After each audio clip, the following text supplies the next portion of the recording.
네, 안녕하세요. 오늘은 오산교회 이동영 목사님의 주일 설교였죠. 은혜를 기억하라 이 말씀을 가지고 함께 깊은 은혜를 좀 나눠보려고 합니다.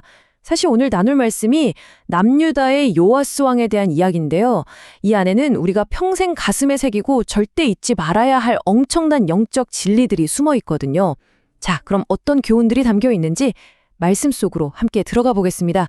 오산교회 성도님들, 성전을 개혁하기까지 했던 선한 왕이 대체 왜 그것도 암살로 생을 마감했을까요?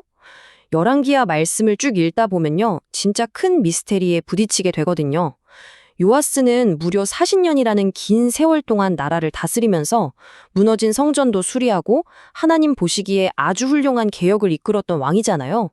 그런데 그의 인생 마지막 장면을 보면 적군이 쳐들어오고 심지어 자기 부하들에게 암살을 당하는 아주 끔찍한 비극으로 끝이 납니다. 아니, 신앙생활을 그렇게 잘해보려고 했던 사람이 대체 왜 이런 결말을 맞이하게 된 걸까요? 근데 이 해답을 찾는 과정이 꽤 흥미롭습니다. 열왕기하 12장 말씀을 보면요, 요아스가 암살당했다는 결과만 덜렁 있고 도대체 왜 죽었는지 그 동기가 쏙 빠져 있단 말이죠.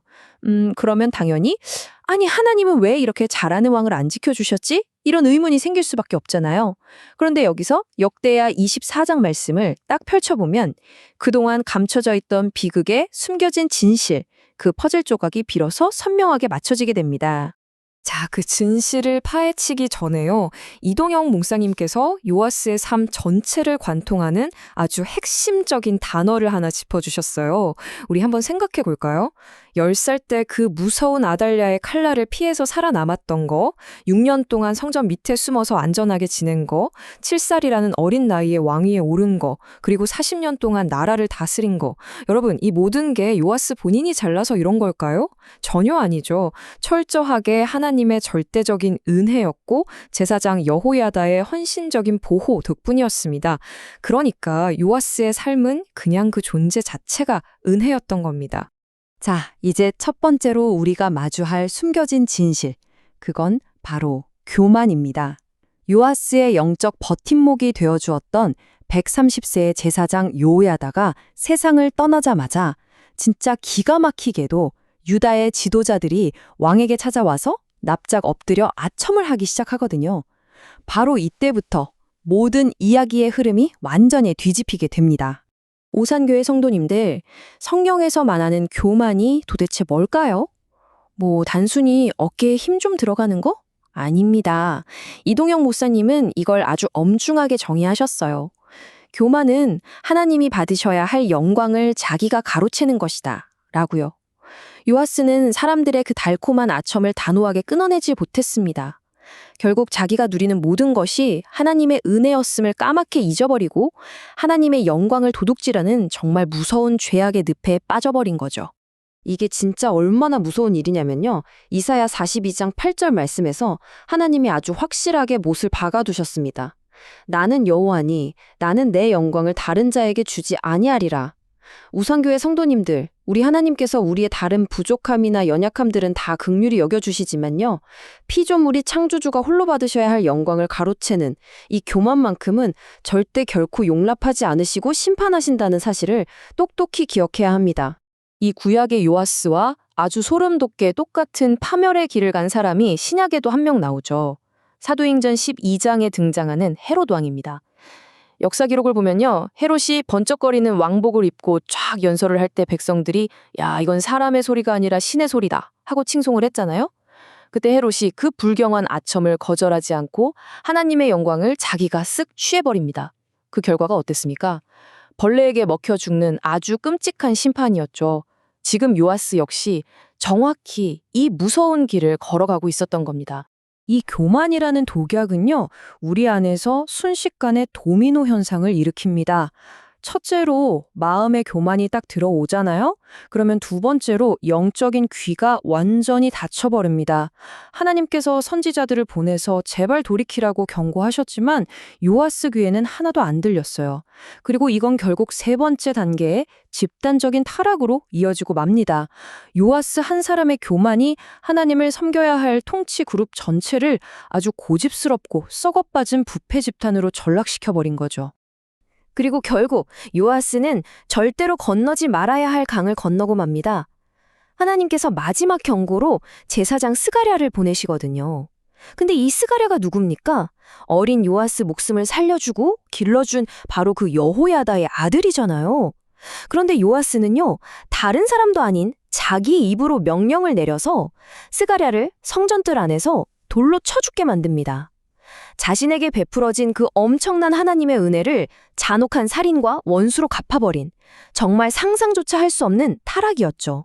자, 두 번째 파트는 은혜를 잊어버린 대가입니다. 요아스의 이런 끔찍한 타락이라는 숨겨진 진실을 딱 알고 나니까 이제야 열왕기 하에서 왜 갑자기 아람 왕 하사엘이 쳐들어왔고 왜 요아스가 부하들에게 비참하게 암살을 당했는지 그 의문이 완전히 풀리시죠. 조상의 유산까지 몽땅 잃어버리는 무서운 심판이 시작된 겁니다. 아람 왕이 쳐들어오니까 요아스가 자기가 어떻게든 살아보겠다고 성전이랑 왕궁에 있는 모든 금을 다 긁어 모아서 갖다 바치는데요. 이게 진짜 기가 막힌 게 뭔지 아십니까? 자기가 구별해서 드렸던 성물뿐만이 아니라요. 여호사밧, 여호람, 아하시아 그 믿음의 윗대 왕들이 하나님께 정성껏 바쳤던 거룩한 성물들까지 몽땅 다 팔아 넘겨버린 거예요. 자기가 평생 이룩해 놓은 성전 개혁은 말할 것도 없고 선조들이 물려준 그 거룩한 신앙의 유산까지 자기 손으로 철저하게 무너뜨려 버린 겁니다. 자, 여기서 세 번째 주제로 넘어갑니다. 바로 우리가 남길 신앙의 유산입니다. 조상들이 물려준 그 귀한 신앙의 유산을 하루아침에 다 까먹어버린 요아스를 보면서요. 이동영 목사님은 우리 오산교회 성도님들을 향해서 정말 뼈아픈 질문을 하나 던지셨습니다. 나는 지금 내 사랑하는 자녀들에게 과연 어떤 유산을 남겨주려 하고 있는가?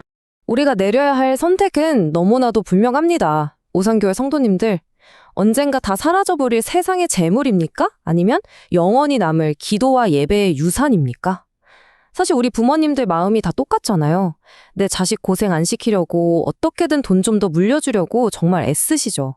하지만 목사님은 강력하게 권면하셨습니다. 자녀에게 돈 남겨주려고 하지 마십시오. 부모의 신앙을 자식에게 물려주지 못하는 것, 그것이 우리 인생의 진짜 비극입니다. 라고요. 내 자녀가 진짜로 복을 받는 길은 오직 든든한 신앙을 물려받는 것 하나뿐입니다. 그럼 도대체 이 위대한 기도의 유산을 어떻게 물려줘야 할까요? 성경 말씀에서 보여주는 원리는 아주 심플합니다. 바로 부모가 먼저 보여주는 것입니다. 원래 스스로 기도할 줄 몰랐던 예수님의 제자들도 말이죠.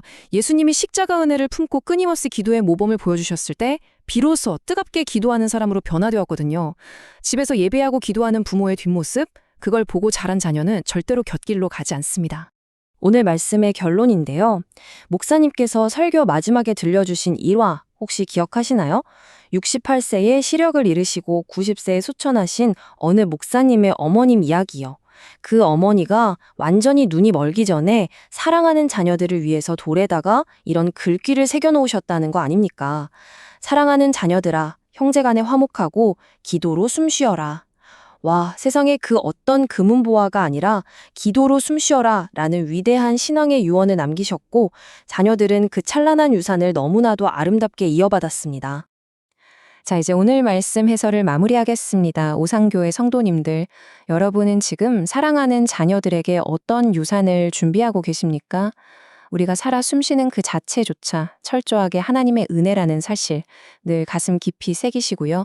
하나님의 영광을 도둑질하는 그 무서운 교만은 아예 근처에도 가지 마시길 바랍니다.